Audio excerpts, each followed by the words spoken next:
importance of us looking at safer internet issues? You know, the internet brings so many things, makes so many things easier, you know, and there are so many opportunities for very unscrupulous people to take advantage of the easy things, the nice things that are on the internet. So it's just to ensure that, hey, you are using a very easy to use resource. Make sure that you do not overexpose yourself. Make sure that you do not do something that would cause harm to yourself, and make sure that you do not, inadvertently put yourself into a position that you can be defrauded, harmed, bullied. I mean, there's so many, things that can go wrong by you not having that level of awareness around using the internet. Okay, give us some examples of how one could overexpose themselves by using the internet. Basically, putting too much information, typically through the use of social media. Facebook, for instance. I mean, in your personal profile, how much information do you put there? You know, if you have your telephone number, it's a huge no-no. Okay? Now, Facebook is great. I mean, I think the objectives of Facebook is simply to connect people, and it's great. And, and there's this feature which about where you are, it's fantastic. Tell people where you are. Exactly. So you can, clock in and just say, hey, I'm here. But that is information that other people are also, knowing at that point in time. So if you are at ShopRite, then you're not home. Okay?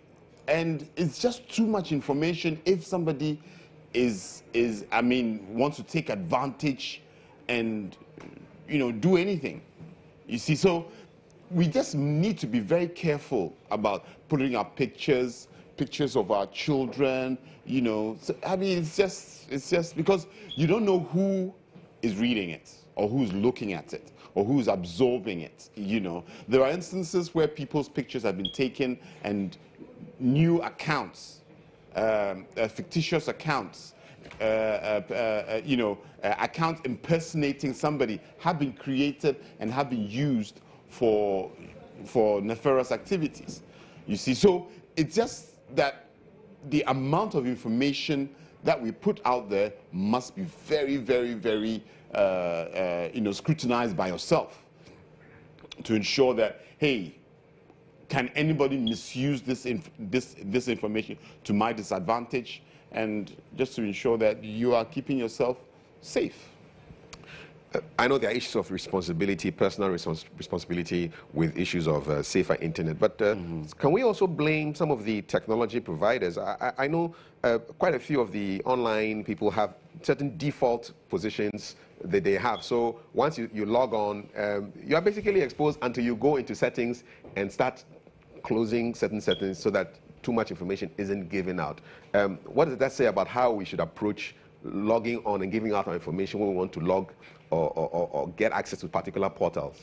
You see, I personally am a information security and cybersecurity professional, okay? And the myth about information security or that's what most people would call it, is that it's a technical issue. So the technology that is, causing the problem, okay? In actual fact, it is not.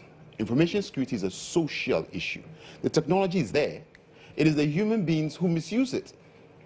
So, unfortunately, and that's the whole essence of Safer Internet Day, that you cannot rely on the technology to do things for you. The technology is there. It's a tool, just like a shovel or a pickaxe, a rake. They're all tools for us to use to be able to achieve certain things quicker, better, easier. Okay? So same as the internet and all the associated tools and devices. They are there for our use. It depends on how you as an individual use it. So we can't lay the blame on technology or technology companies, okay? Because if you say yes, certain settings have been enabled, certain have not, it's your choice, okay? So I mean, I can't say that, you know, putting your telephone number, for instance, on Facebook. I mean, I think it's bad advice, but maybe not 100%. Maybe somebody wants people to contact them. So there are other ways that you can handle it. Maybe have two numbers, one that you can put on Facebook and on social media, and the real one that you have that nobody knows, so that when a call comes on this one, you know that it's somebody who's contacting me from Facebook, okay? It's your choice. But at that point, you've made an informed decision, and you are fully aware of what you're doing, okay? So I mean, all safer internet is, it's about protecting the people who really are not aware of how dangerous I can put myself, you know, after putting all that information online. Okay, it's just that awareness. The technology companies, the communication companies cannot be blamed. And I was reading a UNESCO report which says that every day 175,000 children get online. That's like a child every half a second. Yes. That is getting online. Yes. And what are the implications for this number of young people who may not have the information that you're talking about, about how to protect themselves? What's the impact of these people coming online? I mean, I think that's the most scary aspect. Even though Safer Internet Day is for everybody, there's a specific focus on children. Now, I mean, you can understand how children can be vulnerable, and the excitement of having their own Facebook accounts, you know, being able to communicate. I mean, seriously, when I was younger, I wish I had social media. You know, but we didn't. You know, we had letters. Yeah, we had letters, but those take so long, you know, for the whole communication process. But this is instantaneous. You know, real time. Yes. At the same time, it can be so greatly misused among children. I mean, we know at the playground there's bullying, there's intimidation, and it is exponentially amplified when it is online. Okay, because somebody can easily take somebody's picture, misuse it, and then post it. Okay, and the scariest bit is that you don't even know that the person that you are also communicating with is a child. So I'm a 10-year-old boy, and I think there's another boy it's an adult. Okay, and they can easily, you know, manipulate and take advantage of the child, and you know, so that's the real scary bit. You know, having children. The key thing is that as a parent, you need to be very much aware of what your children is doing. What would you be telling parents to look out for? What should they do? I mean, a couple of quick tips. They should be very much aware. Okay, they should be have their eyes open when their children are using devices. They should be inquisitive, you know, talk to them. I know that it might seem futile in terms of your child has so much time away from you. I mean, nearly the whole day you're at work, they're at school, they come home. I mean, that's it. But the thing is that this brings emphasis on how you bond with your children, to be able to know and to feel when something is going wrong. Okay, that's the key thing. Again, I know that there are some software solutions that is supposed to be able to give you information when, you know, just monitor your child for you. How does that work? Like, so when he or she gets online, then you'll get an alert? Well, the point is that you need to install it on their devices, okay? And the other aspect is that, you know, our children are smarter than we are. They may uninstall it. So that is possible, Yeah. you know. So the monitoring aspect is not really that easy. So it's just that as parents, all your tentacles must be very much, you know, charged up to be able to, you know, just be able to cover up and be able to monitor your child from as many angles as possible, even though it might be that difficult. How effective are the customized? Say, I know there's YouTube for kids, and some of the websites have kid versions. Are they effective? Well, the point is, you have children who are very inquisitive and very curious, okay? And the mechanism in differentiating between who's a child is, is age, okay? And the way that these sites protect themselves is that, you know, confirm that you are 18. 18, oh, yeah.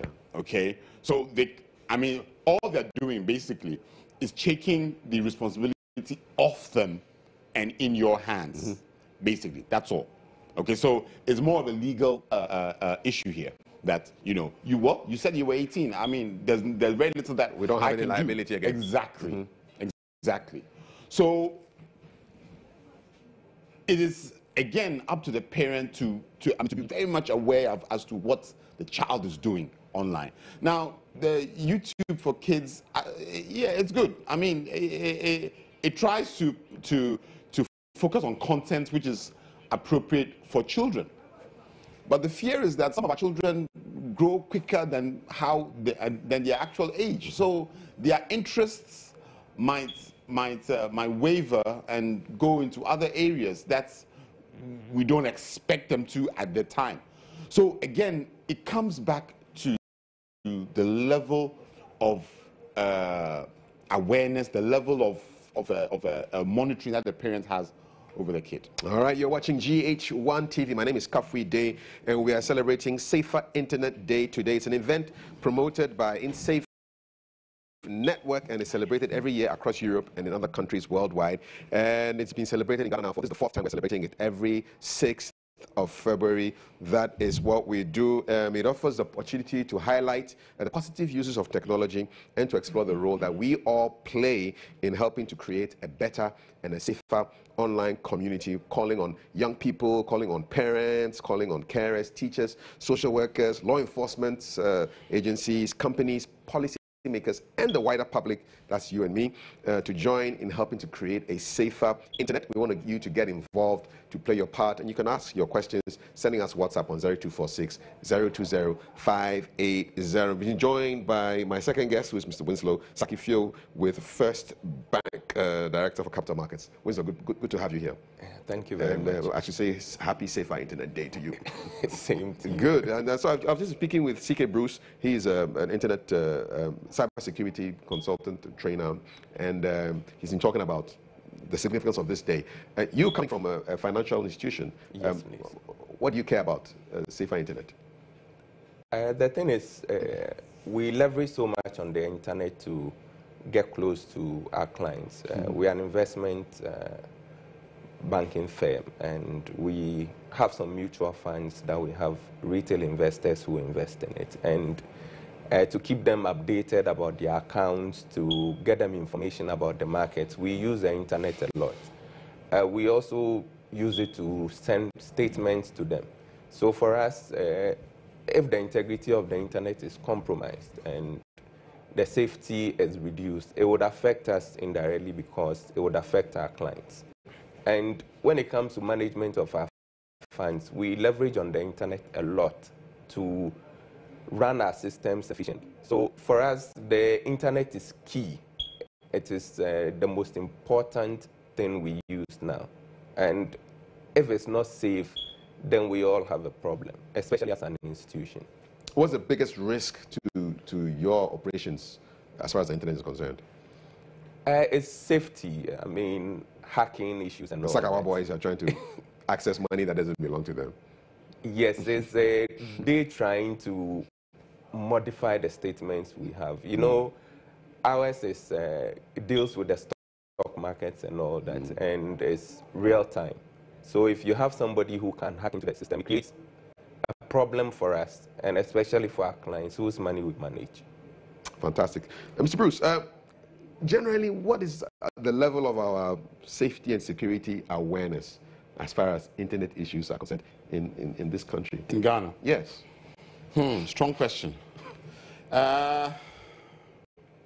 It's funny, you know, I mean, I feel that a lot of people know, but they think that it's not them that's going to be affected, it's the other person. Okay, so I feel that the level of awareness is above rudimentary. Okay, however, you just feel that it won't hit you. Okay, I mean, as my colleague was saying about, you know, there are concerns about the internet being compromised. It's not actually the internet being compromised. As I said, it's the people. So if people leave too much information available for people to manipulate and use and get access to the account, then we start having problems.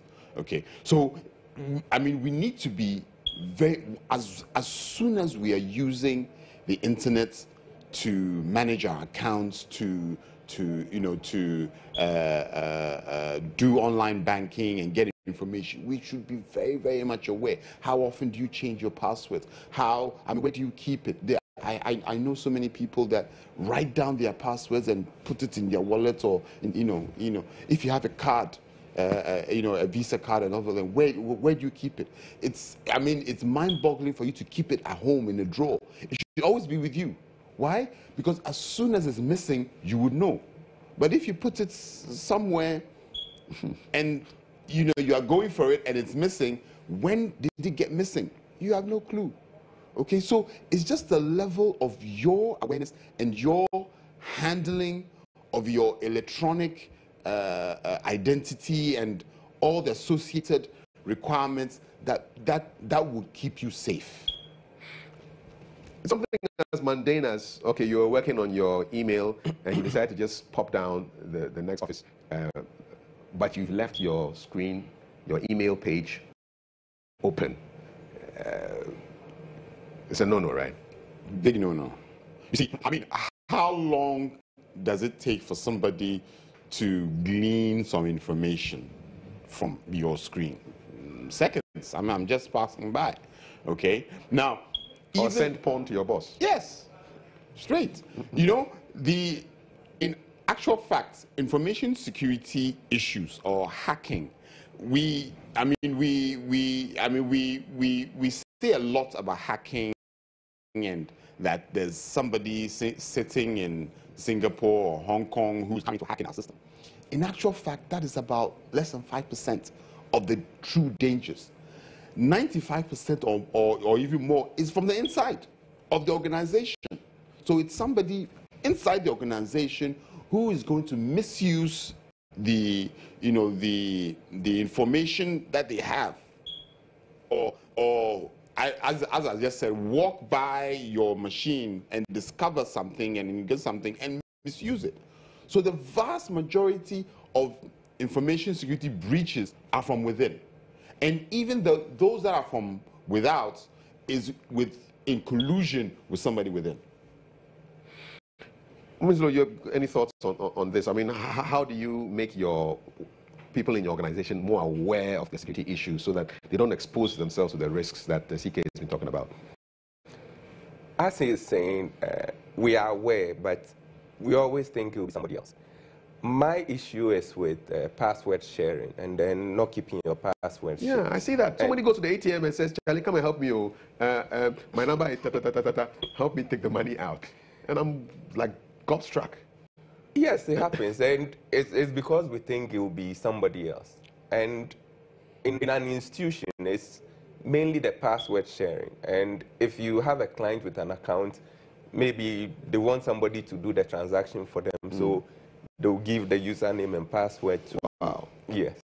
And others who would have all their passwords written somewhere that they can have easy access to. And they don't know that that's the only way somebody can have access to all your accounts. So for me, password sharing is something that we need to stress on, that your password is just for you. I mean, we have colleagues that will call you, please access my machine for me. They'll give you their password, and it happens. CK, help us out. I mean, do I need a single, because I have, for me, I have like a password for across multiple platforms. Maybe I'm doing something wrong. You know, when we are doing an audit, auditing information security, and one of the things that we do is look around the person's workstation, open the drawer, look underneath. You'll be surprised about where people write their passwords. You know, and the worst one is there's one actually on the monitor. You put the password. You've seen the password on the monitor. On the monitor, on a sticky note on the monitor. The yellow one. This one was blue, actually. On the monitor. You see, so I mean, people, as he's saying, people just think that, oh, it won't happen to me. You see, and that's the biggest danger. Okay. Now, your problem in having so many different passwords, so you use different passwords across. One size fits all. Oh, the same No, password. it's talking about one password. Yes, one password. Every Yes. account. You see, that actually is good. It's a good practice. But the question is, how often do you change? So I need to change. Exactly. Exactly. Okay. I mean, the best principle is in an organization is not to have too many passwords, because two things can happen. You will either make them weak because you have too many to remember, so it will be very simple, okay?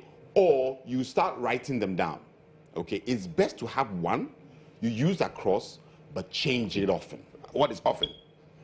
It depends on, well, at least 3 months. 3 months. Every 3 months. 3 months, 2 months, 3 months. Okay. But you see, the other aspect which I didn't want to go into is that it depends on your risk profile. Okay, I mean, what are also your risks? You know, what does your identity have access to, which somebody would want to have to, you know, I mean, like Mr. Sakifio here. I mean, hey, he's Money. Money man. Yeah, the risk will be high. So there, I mean, his risk profile is much higher because I'm a cybersecurity professional. Nobody wants. I mean, for what? I mean, I help these guys to be safe. Okay, yeah. Exactly. So the risk profile of the person. I mean, you should understand what are your risks to be able to. In fact, maybe he would have to change it on a monthly basis.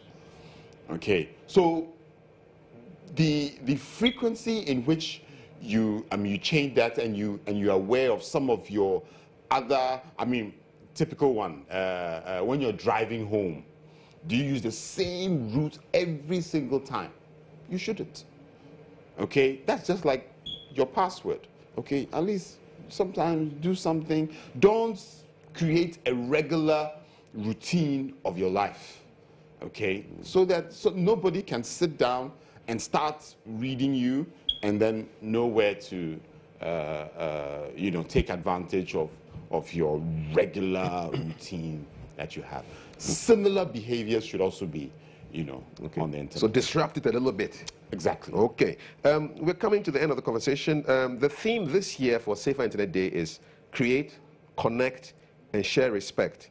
A better internet starts with you. So I see personal responsibility there. With you, Winslow, how do you interpret this particular theme, and how relevant is it to your operations as somebody in the investment field? As I mentioned, we manage clients' accounts, and if the system is breached, we will suffer the consequences because the clients would have their balances there and they will have their statements.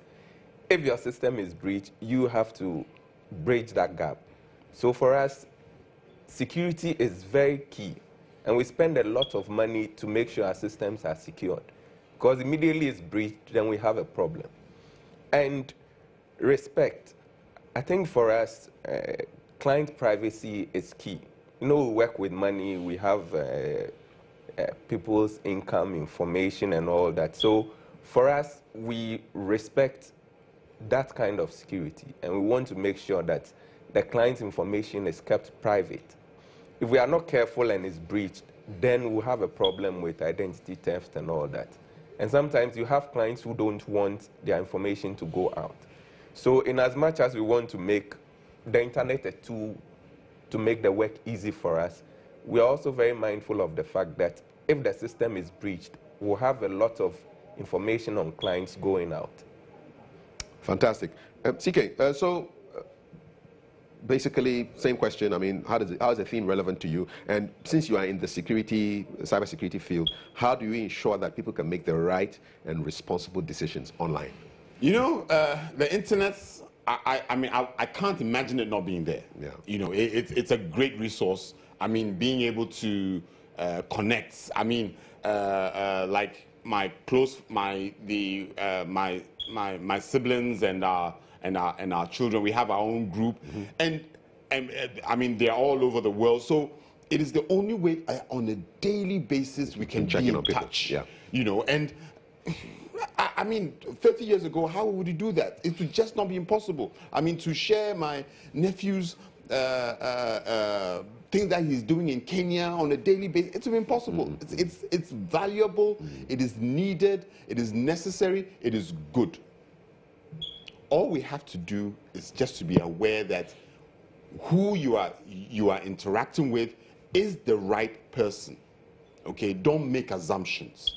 Okay, when you're putting information out, be very much aware of the nature of the information that you're putting out. And I mean, basically that's all. Just don't do things, don't walk keke.